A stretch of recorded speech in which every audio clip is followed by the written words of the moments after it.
When you start a business, start small so that you don't need to stay small forever. Welcome back to my channel. My name is Erkka Suvanto. Some of you call me EJ. I'm still the guy on social media who wants to build a legacy for his kids and pass on all the life and business lessons to each and every one of you.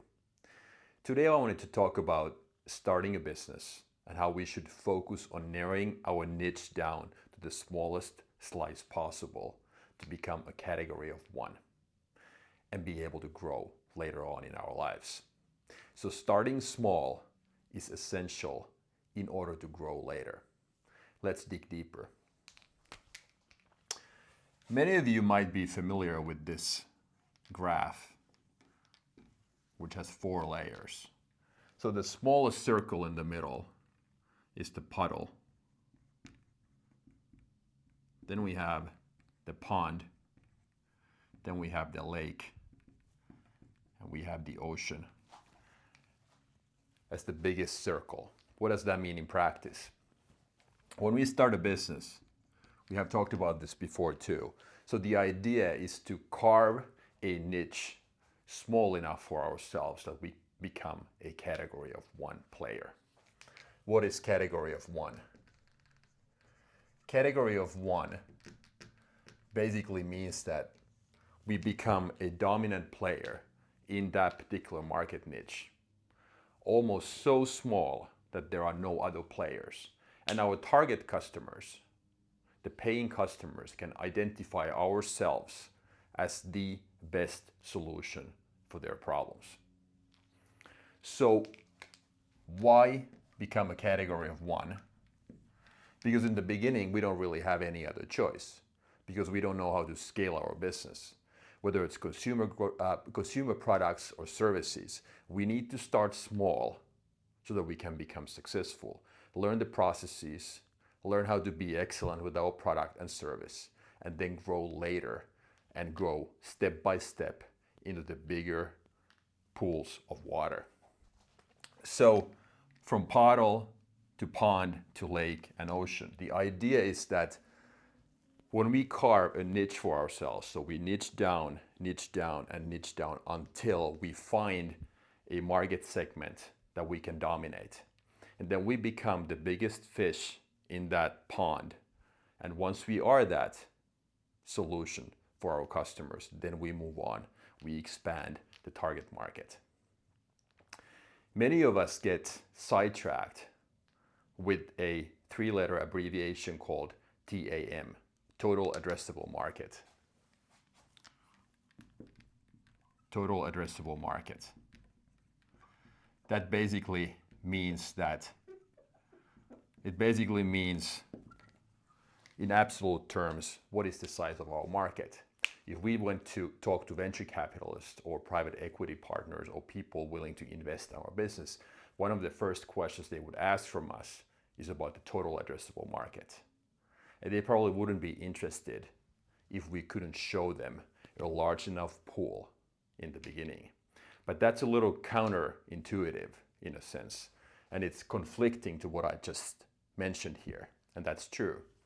But oftentimes the recipe to success as a small business owner is to start small. And many of us make the mistake of being blindsided, so to say, by this large potential market here, and starting to offer something that kind of fits everybody. So taking the average price, the average solution or a product, offering a little more for little less. And that becomes a very dangerous value proposition, more for less.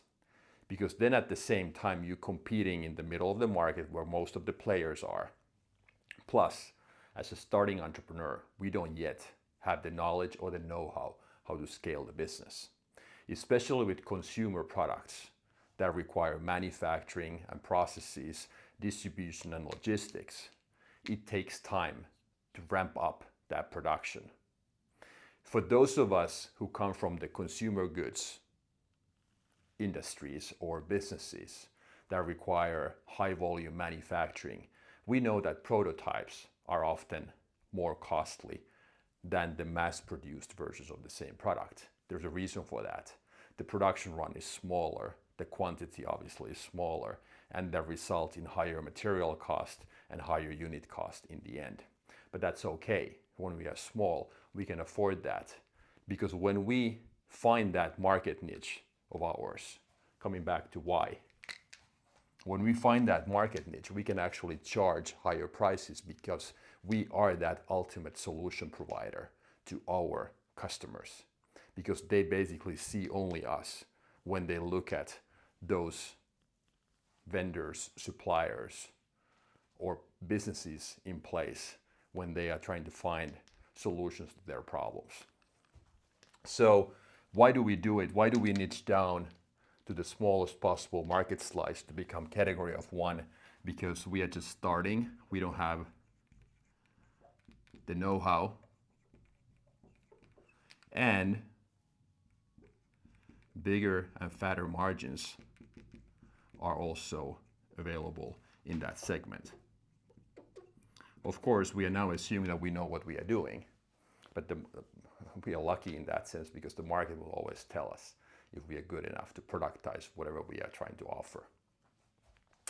So why and how do we do it? So we already covered that partially at least. So we niche down until we become a category of one.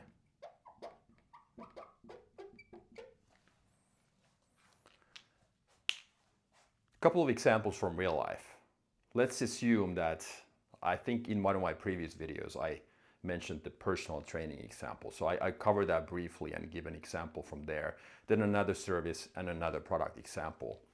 So if I was a personal trainer, I could become the generic, or try to become the generic household name for basically everybody in my hometown, or even offering online services. So I could just become a personal trainer offering online coaching and face-to-face training sessions. If I didn't categorize or narrow down my niche, there would be a danger that people wouldn't really identify me as that go-to service provider that they are looking for. But then taking a couple of steps down, I could then become a personal trainer in a particular city. Let's say I lived in Los Angeles, California. So first I narrow my services to people who live in that metropolitan area. And then maybe a particular zip code. And within that zip code, I could then further niche down to, let's say, 30 to 40-year-old females, stay-at-home females who have children. Now it gets more interesting. I'm able to identify more correct characteristics regarding these target customers, and as a result, tailor-make my offering towards these people. So that's an example of how we can further niche down and find that market segment where we can become a category of one player. Same way, let's say if I became a business coach today, instead of just offering my services to the widest possible audience, maybe it would be smart for me to target people who are between 40 and 50 in terms of age. They have a couple of divorces or bad breakups behind them, since I have some personal experience from that. They want to take care of themselves, and they are trying to grow a small business, and currently they are under $1 million a year in revenue. I might have some track record when it comes to personal happiness, dealing with relationships, people, as far as growing businesses, starting from scratch, have a track record of being profitable and being able to grow, and then at the same time covering the health aspect as well, since I've been involved in training for 30 plus years. That could be an example. Maybe something that is more familiar to the audience would be Tesla.